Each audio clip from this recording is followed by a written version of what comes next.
Show of hands. Who loves it? Oh, all of you. Like, who's awesome at it? Like, I got this every single time. Networking is hard. It's challenging. We can all agree to that. I'm on a discovery call with a potential client, and through the conversation, we're talking about networking, and I say to them, well, understanding networking is like understanding how to solve a Rubik's Cube. And then he pauses, he's like, oh, that's really profound. So you know how to solve a Rubik's Cube? I'm like, nope, I don't. But it's just one of those words that just came out. But at the end of it, I was like, I should really learn how to solve a Rubik's Cube. So I did. I went online and I ordered myself a Rubik's Cube. And then I did something different than I've ever done before when trying to figure this thing out. Who here has ever tried to figure out the Rubik's Cube when they were younger? Who was successful? You give up. What I would do is I would pull the whole thing apart and I'd put it back together again. Like, well, look what I can do. But we know you can't do that with relationships. You can't just pull them apart and put them back together again. I mean, that's what's that? Divorce? Never ends well. Never ends well. But what I did this time is I went and I found the knowledge on YouTube.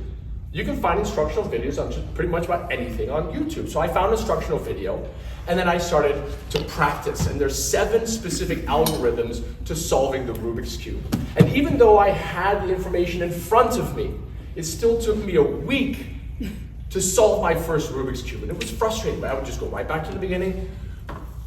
Make the daisy, turn it upside down, do this. And after a while, I figured it out. Now, ever since then, I have the Rubik's Cube sitting by my bedstand. And every night before I go to bed, I solve the puzzle 2 or 3 times.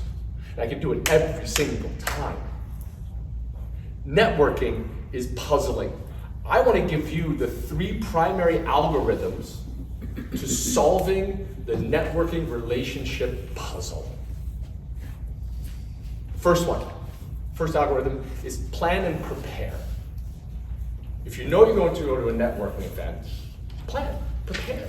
Well, the first things you can do is find out what kind of networking event is it going to be. Is it going to be speed networking? Is it going to be a gala? Is it going to be like the one that I went to last night called the Glass Half Full Wine Wednesday?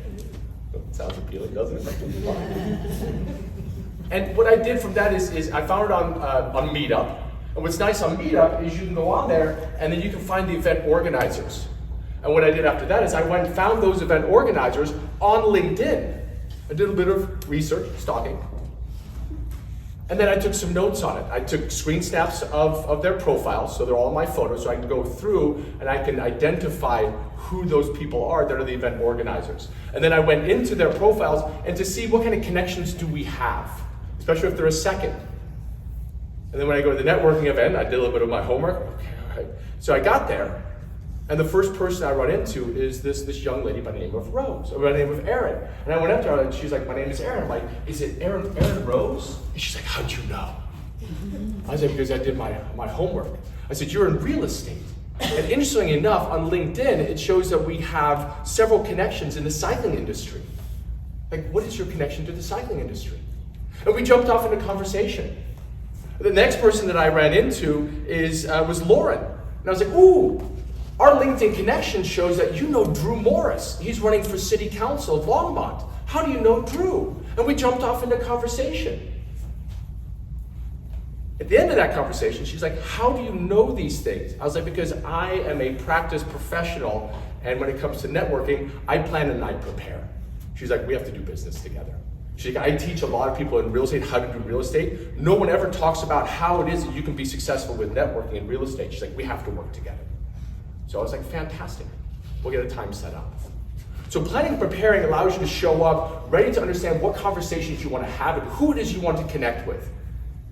The one thing that you take away from this is the people you want to connect with are the event organizers. Why? They know everybody. They know the people you should be speaking with. Which brings us to the second point, engagement. When you show up to that networking event, be intentional about your engagement and how you're going to engage with people. I shared with you already the things you can do if you've done your homework and meet the event organizers. Another one that comes up quite often is you go to a networking event and you meet somebody, you shake hands, and they're really quick to ask you the most popular question. What's the most popular question in networking? What do you do? Well, there's a lot of things that I do. So I give them a choose your own adventure. When I say, I do a lot of things. Do you want to get to know me personally or do you want to get to know me professionally? And they'll default a little bit, like, well, I want to get to know you personally. It's like, awesome, let's have a personal conversation. And we're off to the races. And after a while, we know it's going to eventually pivot over to that professional conversation. But by putting the person before the profession, allows us to build the knowing, the liking, and the trusting that leads to us eventually doing business together. It is pivotal. When the conversation wraps up, how can we easily exit out of a conversation? It is vexing at best to figure that one out. I've got a very, very simple one for you. It works every single time. I say specifically this. Before we wrap up, I have one last question for you. It cues the person that this conversation is about to end, and they have a question for me. And the question is the same every single time. How can I support you in your business? And it gets them to think about how I can support them. And then I take notes. I take my phone. I say, I want to take a note to make sure I get this right. And then they usually ask me, how can I support you in your business? And my ask is very, very specific.